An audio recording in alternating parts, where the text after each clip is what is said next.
Assalamualaikum warahmatullahi wabarakatuh.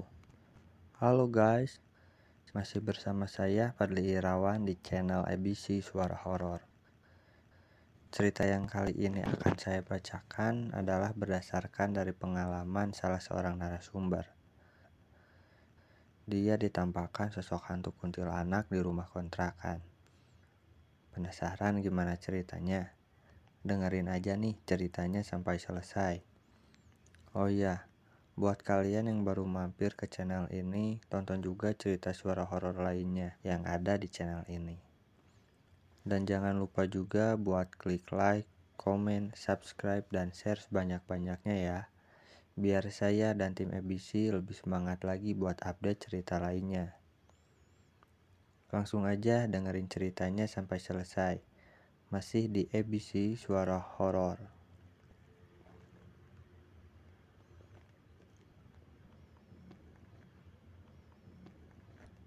Namaku Yadi. Aku berusia 21 tahun. Kesibukanku sehari-hari adalah bekerja, dan aku belum menikah.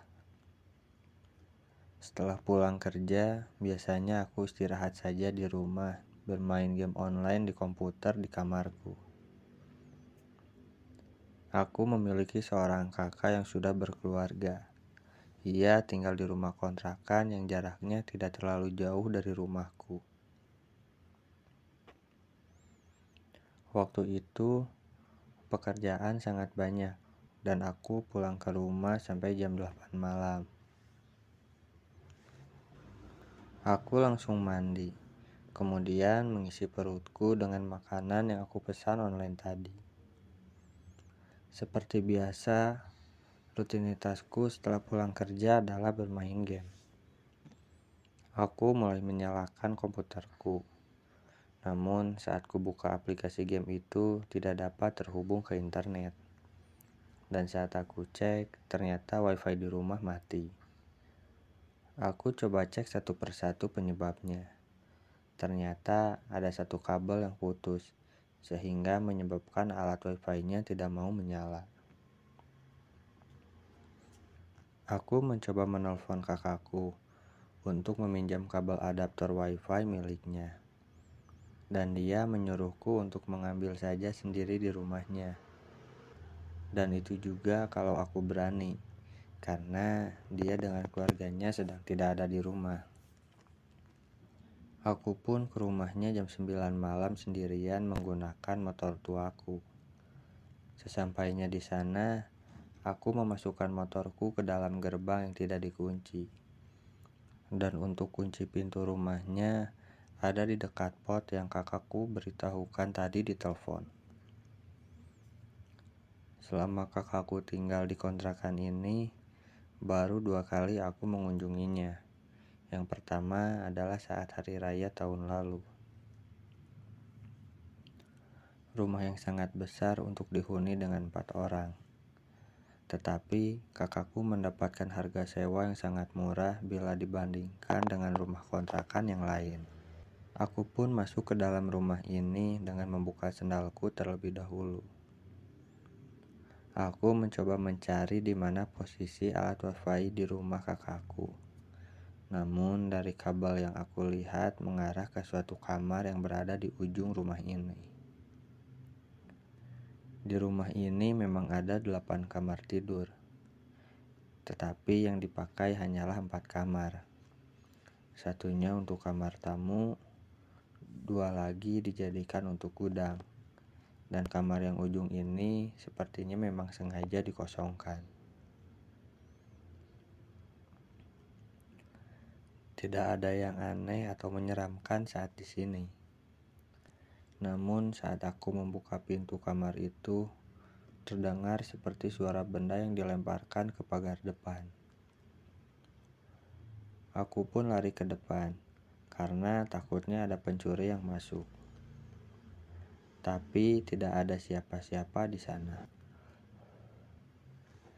Aku pun kembali masuk ke rumah, lalu masuk ke kamar tadi untuk mencabut kabel adaptor wifi di sini, sambil membawa tangga besi. Tidak ada lampu yang terpasang di kamar ini, dan aku menggunakan senter dari HP-ku sebagai penerangan. Saat masuk ke kamar ini, hawanya sangat berbeda dengan di luar. Di sini terasa sangat aneh, pengap dan lembab. Padahal di kamar ini ada dapur dan toilet sendiri. Juga ada tangga yang menuju ke loteng atas tempat menjemur pakaian dari arah belakang rumah. Dan di tangga tidak diberi pintu atau penutup untuk ke sana, hanya dibiarkan terbuka saja. Tanpa lama-lama, aku langsung menaiki tangga untuk mencabut kabel yang aku pinjam. Tanpa lama-lama, aku langsung menaiki tangga untuk mencabut kabel yang akan kupinjam. Tapi kabel ini sangat susah sekali dicabut, seperti dipatenkan. Aneh memang, karena biasanya kabel ini tinggal dicabut saja. Saat masih mencoba mencabut kabel itu, tiba-tiba ada suara cekikikan dari atas loteng yang sangat menyeramkan, sehingga membuatku kaget juga ketakutan sampai terjatuh dari tangga. Suara itu mirip seperti suara perempuan, tapi suara cekikikan itu sangat seram, dan aku baru pertama kali mendengarnya, dan berbeda dengan suara-suara hantu yang ada di film horor yang sering kudengar. Refleks aku pun langsung lari keluar, tanpa membenarkan tangga yang jatuh, dan langsung menutup pintu kamar ini. Aku langsung mengunci pintu rumah dan meletakkannya di tempat semula. Tapi aku teringat kalau HP-ku masih ada di dalam kamar itu. Terpaksa aku kembali masuk ke dalam rumah dengan ketakutan. Dan kali ini aku membiarkan pintu depan tetap terbuka, karena bila ada gangguan lagi aku bisa langsung lari keluar rumah, pikirku.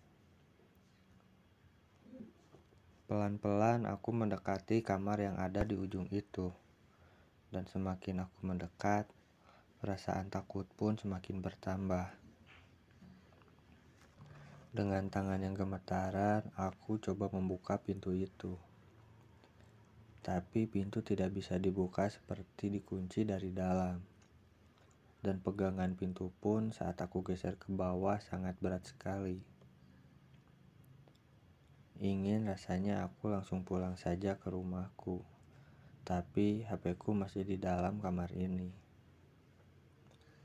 Aku mencoba mendorong pintu dan sedikit mendobraknya, tetapi tetap tidak bisa.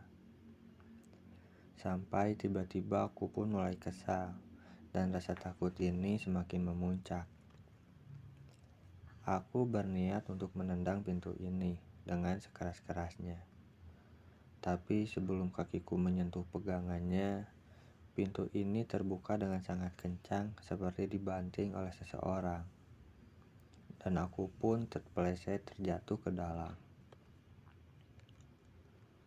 Bukan rasa sakit yang saat itu aku rasakan, tapi ketakutanku yang semakin menjadi-jadi.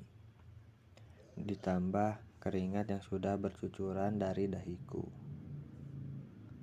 Aku langsung mendirikan lagi tangga dan mencabut kabel itu. Kali ini sangat mudah mencabutnya, dan aku langsung turun kemudian mengambil HP-ku. Dengan segera, aku menutup pintu kamar ini. Tapi waktu pintu ini mau dirapatkan, tiba-tiba berhenti, seperti ada yang mengganjalnya. Aku melihat ke bawah dan ke atas pintu, tapi tidak ada yang mengganjal. Aku coba tarik-tarik pintu ini, tetapi tidak bisa. Dan dari posisiku sekarang, aku bisa melihat tangga yang menuju ke loteng atas. Di tangga ada sosok seram yang menatapku. Sosok itu seperti menggunakan baju kain yang sudah sangat lusuh. Sosok makhluk itu seperti hantu kuntilanak yang sering aku lihat di film. Hantu itu cekikikan sambil menatapku. Langsung saja aku pergi berlari ke rumah tanpa menutup pintu itu. Namun saat aku berlari, terdengar suara pintu yang dibanting kembali. Dan saat aku menoleh ke belakang, pintu itu sudah tertutup. Dengan tergesa-gesa aku keluar rumah. Tapi saat di luar aku tidak menemukan sendalku. Aku masih sangat ingat kalau tadi aku menyimpan sendal di samping pintu masuk. Tetapi sekarang sudah tidak ada. Tanpa berpikir panjang, aku pun langsung mengeluarkan motorku dari gerbang tanpa mengunci pintu rumah ini. Saat akan menutup pintu gerbang ini, di ujung sebelah kanan luar rumah ini ada tangga yang sama menuju ke loteng atas tadi. Dan dari tangga itu, aku melihat lagi sosok kuntilanak yang tadi. Aku langsung menutup saja pintu gerbang ini. Dan lagi-lagi, hantu itu cekikikan menertawaiku yang sangat ketakutan dibuatnya dengan suaranya yang sangat menyeramkan. Aku langsung menyalakan motorku dan mengendarainya kembali ke rumah.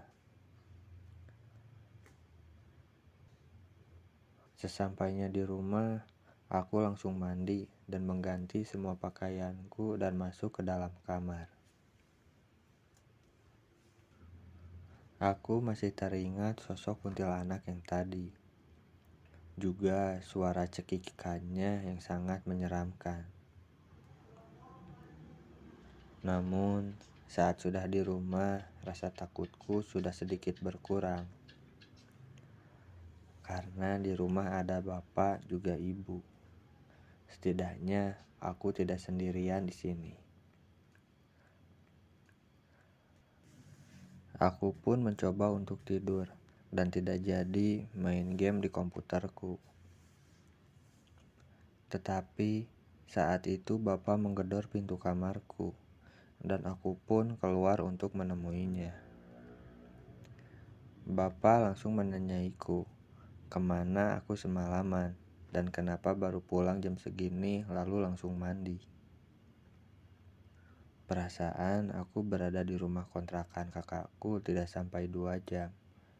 Dan mungkin ini baru sekitar jam 11 malam. Tapi saat aku melihat ke arah jam dinding, waktu sudah menunjukkan hampir jam 4:30 subuh. Dan tak lama suara azan subuh pun berkumandang. Aku sempat kaget kembali setelah melihat jam.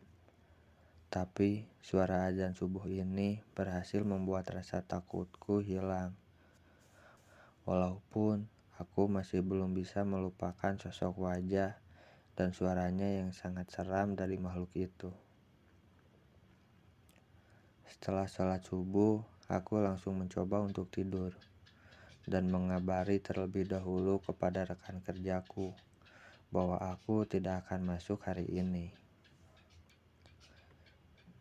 Namun saat itu aku sakit sampai 1 minggu dan tidak bisa keluar rumah.